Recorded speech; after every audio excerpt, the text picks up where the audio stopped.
And welcome back to Coast to Coast. Welcome back to Open Lines on a Friday night into a Saturday morning. Hard to believe we're into September already. Wow, what a fast year indeed. Holiday schedule will post pretty soon, but we're going to have a live program for you on Labor Day Monday, Thanksgiving Thursday, Christmas, which will be on a Monday this year. And this will be interesting because New Year's Eve is going to fall on a Sunday night. I wonder how many places will be open on New Year's Eve. Interesting. All right, let's go to the phones. Let's go next to Edward in Tampa, Florida. Ed, welcome to the show, Edward. Yeah, George, I called you previously. I wanted to get into this thing, and this came out in Daily Mail. We got a fertility recession coming up. And this is not surprising because of the technological advances, the Internet. People are now becoming more insular. They have a thing here where, I don't know if this stat is true, but they said like 1 in 10 men in their 30s are virgins. Yeah, I heard about that. You saw that? Yeah. Yeah. And speaking of old programs, I was too young to watch The Laugh, except on reruns. But and I've been watching a lot of these old programs like Magnum PI and Chips. Remember Chips? Oh, yeah, with Eric Estrada and the other guy. And interesting thing about this show is I like the way they were able to fit in community events, and they never pulled a gun on. They never shot off a gun. I noticed watching a lot of episodes recently. They never shot anybody with a gun. It was all like diffused with communication and a different tactic. And one of the episodes, they had a guy who was the officer tell Ponch saying, I go to all these fun events, but I don't make friends. How about that statement? I remember that. That's right. And Ponch was Eric Estrada.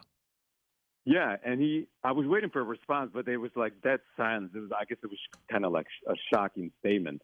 But that statement back in the 80s is not too rough nowadays with everybody being so insular. Well, that's true too. Yeah. How do you think things are happening these days, Edward? Are you concerned about the future? Yeah, I'm very concerned, and I'm somebody who I actually was in Chicago when I took my mother here because I didn't want her being in these institutions. Did you get zapped by the hurricane Adelia hit you guys much? Yeah, I survived because I'm near Busch Gardens, so I survived that. Good. And I have this thing because I used to call about international terrorism, but now my thing after COVID is mental health and the economy. Those are like the two big issues. I call a bunch of radio stations, and those are almost like the top of my list as far as calling in. Do they get it? In my perfect world, yeah, I was going to say, in my perfect world, I would not have an internet. In my perfect world, I would not have an internet. People would be working more. People would be making more friends. People would be getting married. The works. Interesting take on that. Used to be. Interesting take on that at all. The internet has been a valuable tool for us. I mean, in the old talk show days, we'd go into the studio with 45 newspaper clippings with stories and articles and things like that. Nowadays, everything is quick and concise and stuff, so it's got its blessings too. But I'm not sure I'd want to do away with the internet, and I'm not sure about controls either. Let's go next to James in Virginia. Hello, Jim. Welcome to the show. Thank you, George. How are you? I'm great. How about you? Well, I'm doing fine.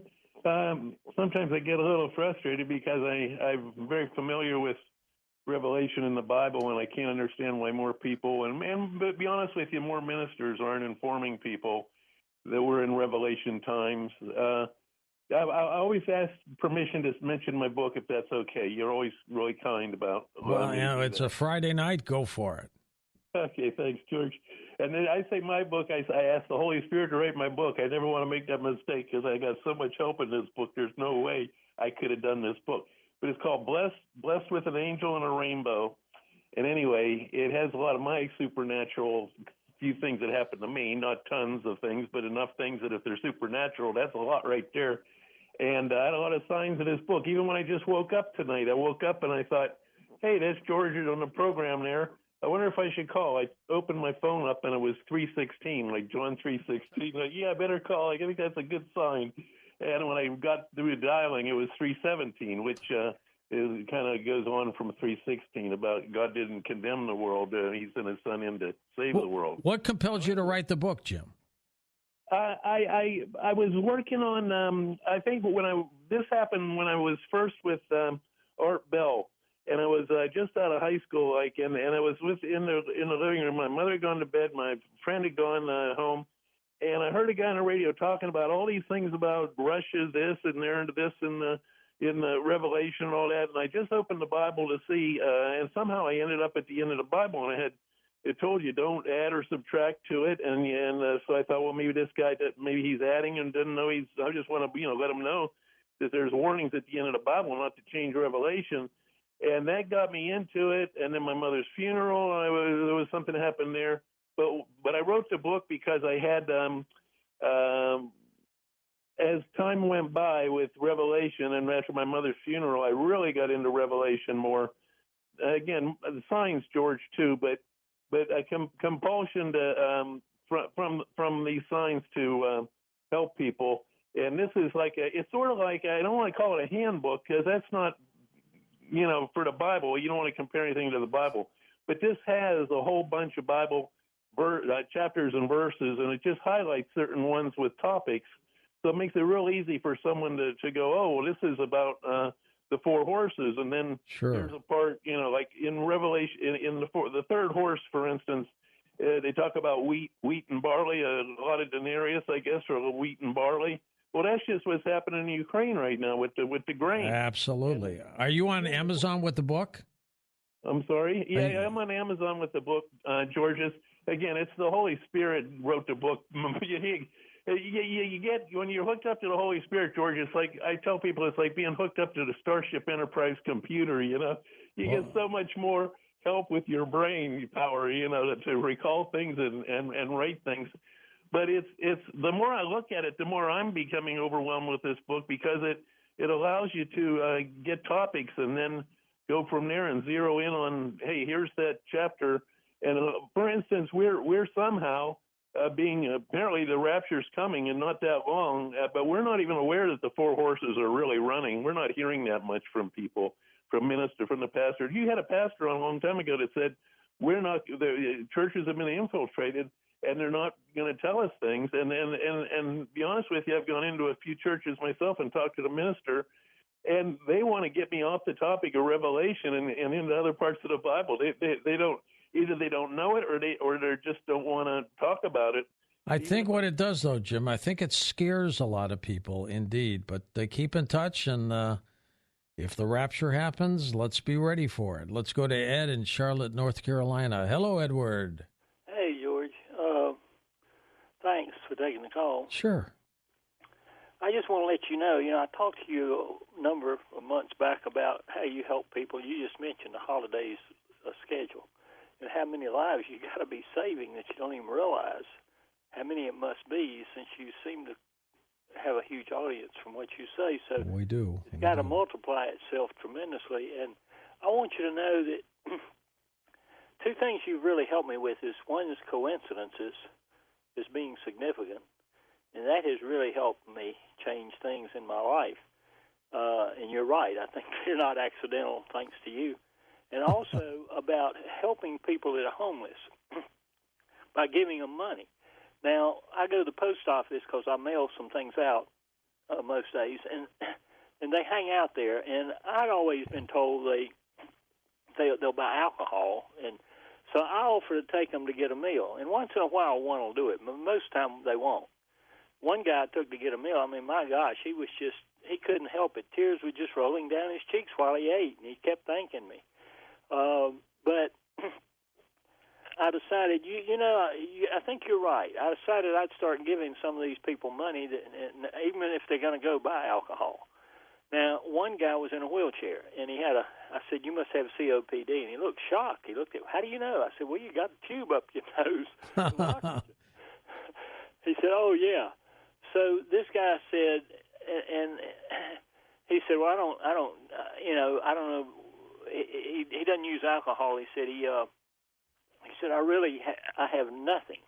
He said I don't know where my next meal's going to come from. He's in a wheelchair, and so I talked to him and I said, and so I started giving people a whole lot more money, like you said, even knowing they might buy alcohol or something. But anyway, I also talked to him, and he said I don't use alcohol. He said, but I said, well, have you thought about trying to look into a job even though you're in a chair? And I said, I mean, what about go to your church and see if people can, maybe they can give you something to do, give you something. And he said, well, you might be right, because when our people are in church, people are breaking in their cars in the parking lot. And he said, I could maybe, go out and patrol the parking lot. And so I've given him money. He's been there twice. I've given him a good amount. And another guy, pretty rough looking, and I gave him some, and I said, you might ought to talk about getting a job. You can get hold of yourself. You can straighten everything out. Just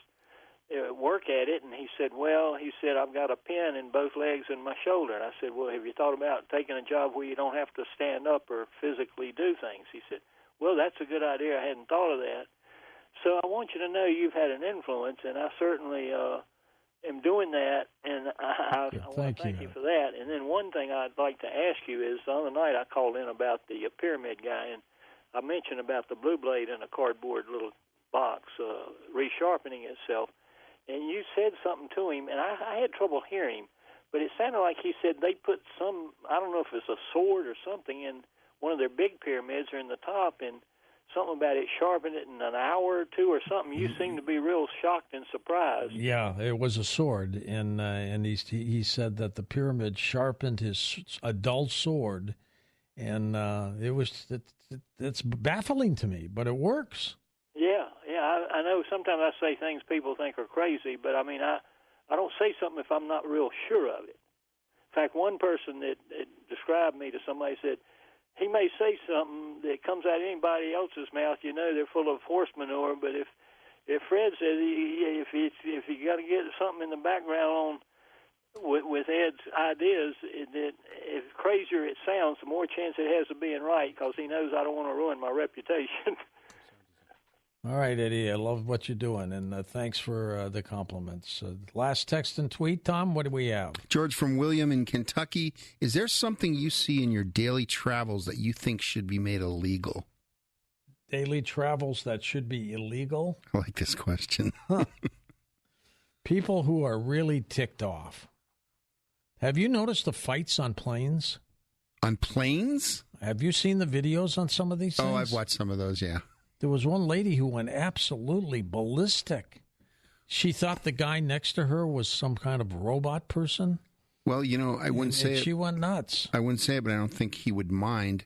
Our own Dr. Sky and it was his brother or his friend tackled a guy on a plane who punched a flight attendant. Yeah, he told us that. And they were That's heroes. Right. Yeah. So weirdness. So you'd make that illegal, though? Well, it is illegal. I mean, the police wait for these people. They make quick landings and things like that. I mean, there's no place to be on a plane to go crazy like that. I think I'd give... Well, why are people so uptight? That's a great question.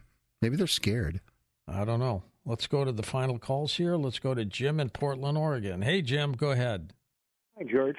Hi. I was wondering if any of your guests from on the other side of the Atlantic, like Malcolm Robinson was on the other night, have they ever investigated Kerrigan's Keep? I think it's in County Clare in the west coast of Ireland. Sounds like a truly haunted and truly evil place.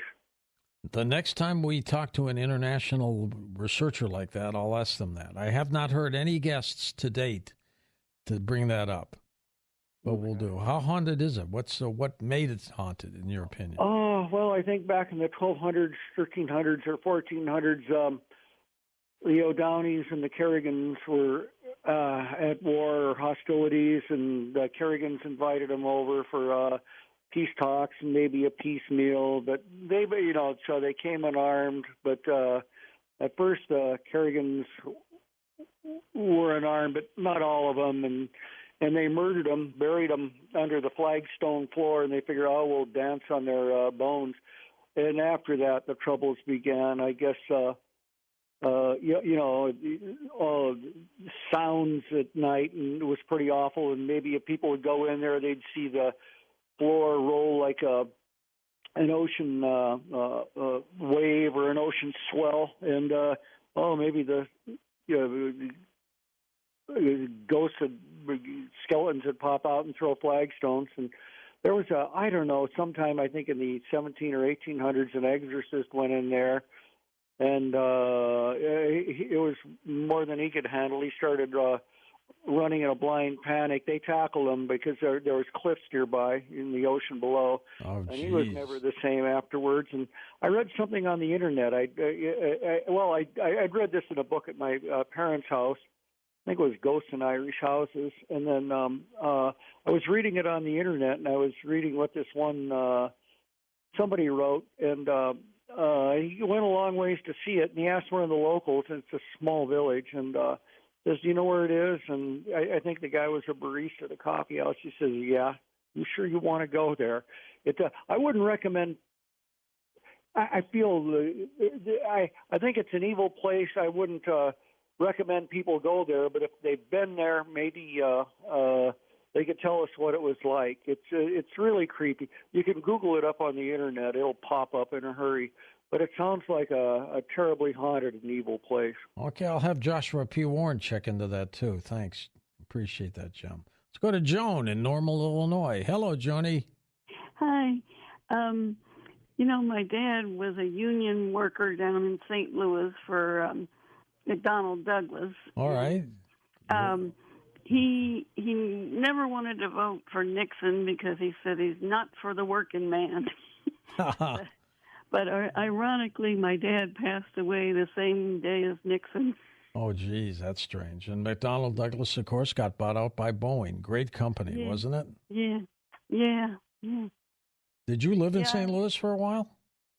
All my life until like 1979 when we moved up to Bloomington Normal, where my husband's family is.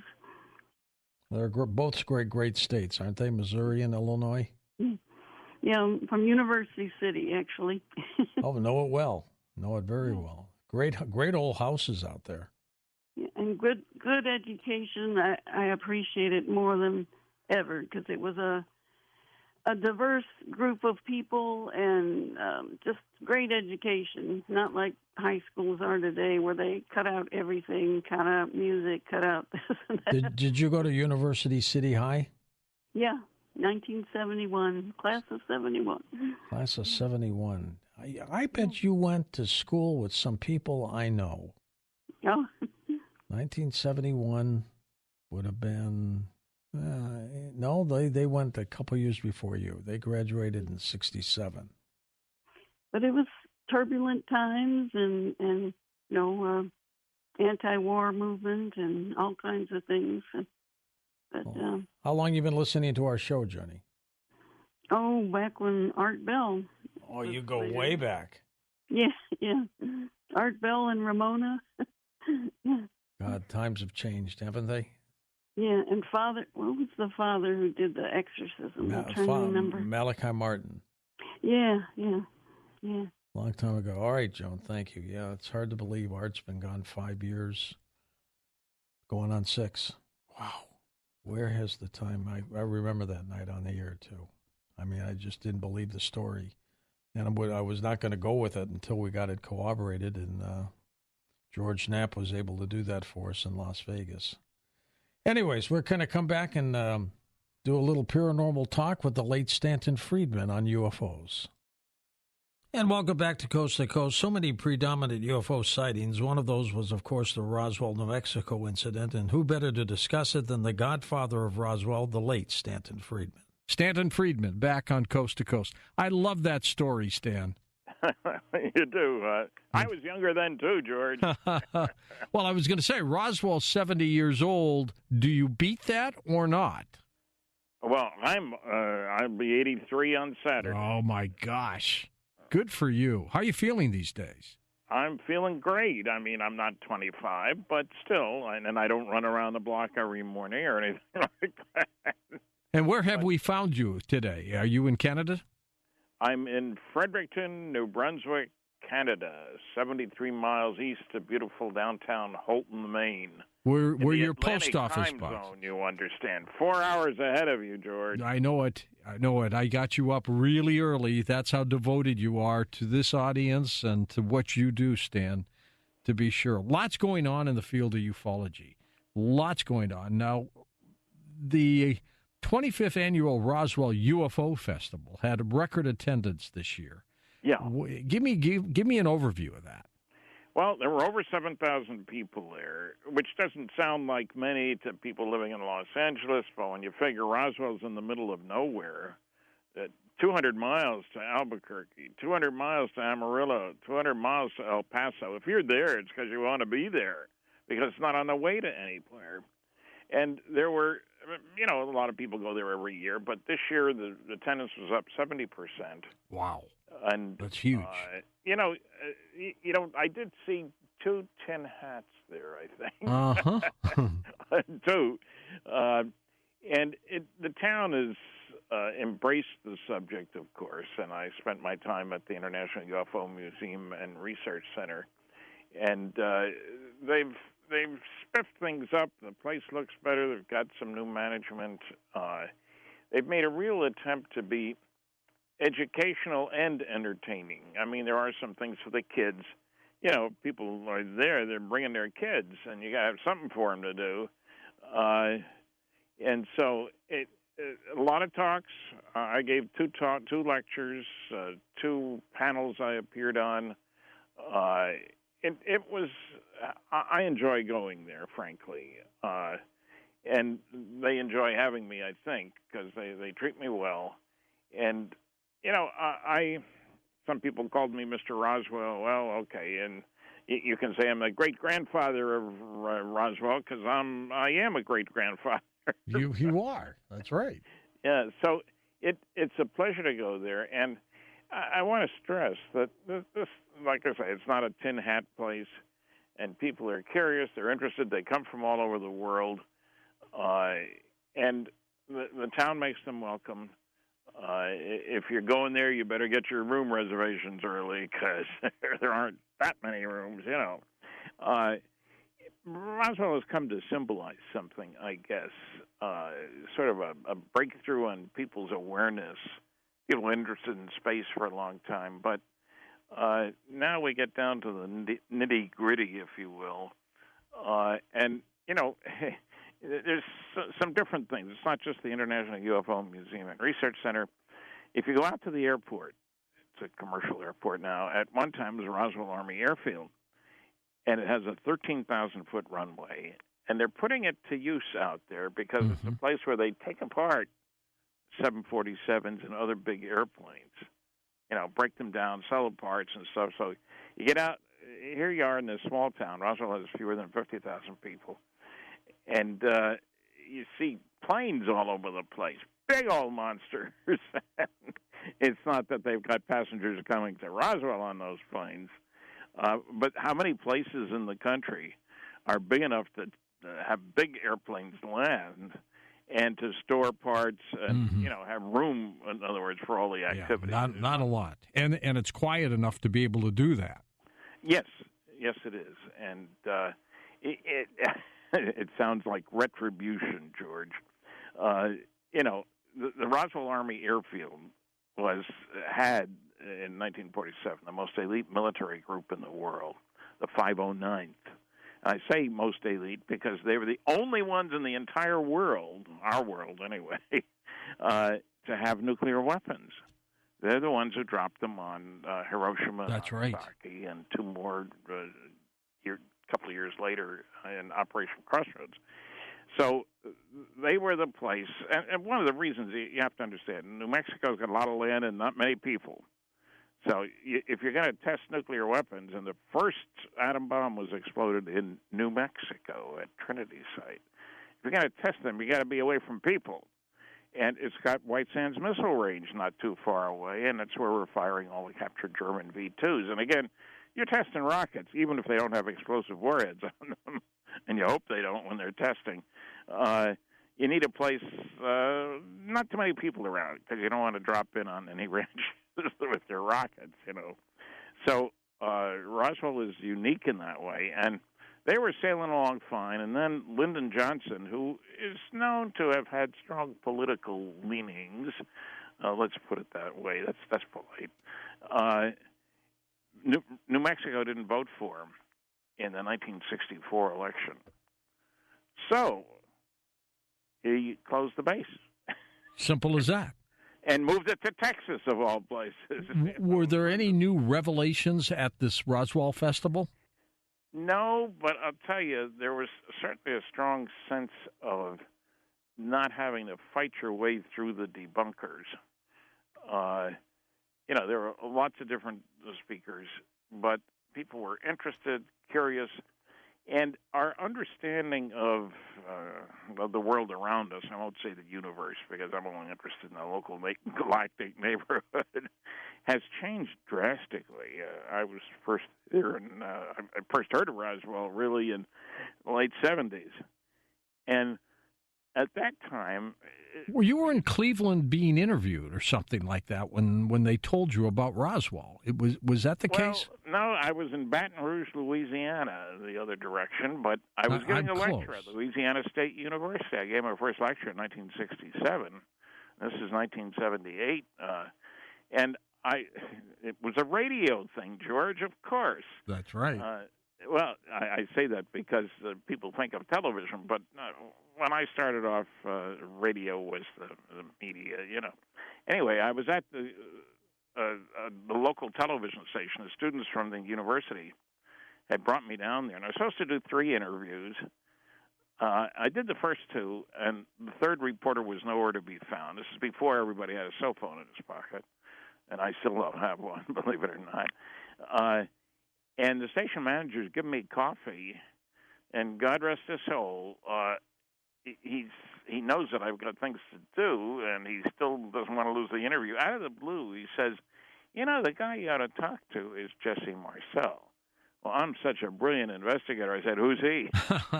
That's right. Oh, and his next sentence changed my life, George. I mean, if you talk about an epiphany or something. Yeah. He says, he handled wreckage of one of those saucers you're interested in when he was in the military. What? Where'd that come from? Totally out of the blue. And, well, what do you know about him? Well, he lives in Houma. Great guy. Well, I didn't know where Houma was. I've been there since to see Jesse. But you ought to talk to him. And the reporter showed up, and I was busy all day. And the next morning, I was early at the airport in Baton Rouge. And I decided, let's try calling this guy, see if I can find him, first of all. And, I know everybody listening says, you want a phone number? You go to the Internet. Well, there wasn't really any action. You didn't have that then. No. And so I called information, strange as that might sound to some people. 411, if I remember. Yeah, and with the area code of the city. And anyway, I called them. Yes, they had a listing for a Jesse A. Marcel, only one. So I called him and explained that I was a nuclear physicist and that I had heard a story from this guy over in Baton Rouge, Louisiana. I gave him his name, Bill Allen. He remembered Bill. They were old ham radio buddies, as it happens. And I found out later he hadn't really told Bill Allen about Roswell. Bill had seen the articles in the newspaper back in 1947. And back then, if you were talking to a serviceman, a military guy, you normally had his hometown. And so, Bill asked him some questions and so forth. And so Jesse tells me his story. And I found out later, I didn't know at the time, obviously, that his picture was in newspapers all around the world. It was headline stuff for a day and a half, Did his story blow you away, Stan? Well, yes, it did, in the sense that I didn't know anything about crash saucers. And I was impressed. Jesse was the intelligence officer for the 509th, the only atomic bombing group in the entire world. Now, you don't get to be that by being a nut. or untrustworthy or things like that. So I interviewed you when I was 21 in 1971 in Detroit. And I didn't know about Roswell. You didn't know about Roswell, but you were into UFOs in a big way. I'm pretty sure, too, you talked a lot about the Barney and Betty Hill case. Yes, and I still do, as appropriate. And I had interviewed both of them. And right now, Kathleen Martin, who's Betty's niece, and I have written 3 books. Yes, you have. Good ones, one of them has captured the Betty and Barney Hill UFO story. And I had, a radio again. I lived in Pittsburgh, and the station, KDKA, is the big station in Pittsburgh. Yeah. And I had done their, I love the name of their show, Contact, it was. It was a radio talk show. And I had done it almost by accident the first time, then I did it a number more times. And I earned their trust, I guess you can say. We had a small group, a UFO Research Institute, and they called me to say, hey, Stan, we thought you might be interested in meeting with Betty and Barney Hill. I'd read the book, The Interrupted Journey, and I said, sure. Well, they're coming to town to do KDKA television, and they told me at what hotel they were staying. Oh, That's very unusual, George. Yeah. You don't go. You don't get that information today. No. So I called. We had dinner together. I had read the book, fortunately, and I was very impressed with those two. What I was listening for with them was, did they enlarge upon what was in the book? Did they expand their own importance and things like that? And the answer was they didn't. I was very impressed. Here's a couple who had nothing to gain by going public, a mixed couple, Barney Black, Betty White. And in the 60s, that was not very common. And they didn't need publicity. And so incidentally, Barney died less than a year later, so I was very lucky. Yeah, you were lucky to get that. And Betty, had done shows.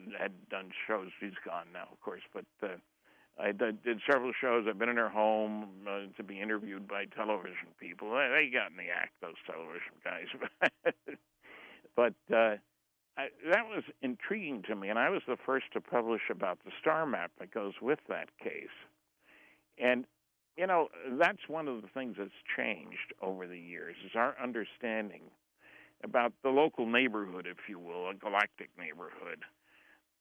It used to be thought that, there might be a few civilizations around, one over there and one over there, and, the nearest one's got to be hundreds of light years away and stuff like that. Well, and we hadn't discovered any planets around other stars. Now we know that there's more than, on an average, is between 1 and 1.6 planets per star. So what does that mean in our neighborhood? Well, there are about 10,000 stars within 100 light years. I remember interviewing their psychiatrist, Benjamin Simon. Ben Simon, yes. I taped it. I can't find the interviews. I've been ripping through boxes ever since then. But I asked him if they, in his opinion, were telling the truth. And he said, yes, they are. He said, I don't know what happened to them. But what I do know is what they think happened to them. They're telling the truth. And that was pretty remarkable. I should stress to the public that Ben Simon was a remarkable individual. He was a world-class expert on the human mind.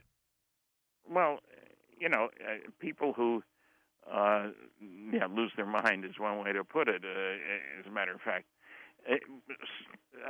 He was he headed a hospital that had 3,000 beds for what they then called shell-shock war veterans. I think he was in Boston, wasn't he?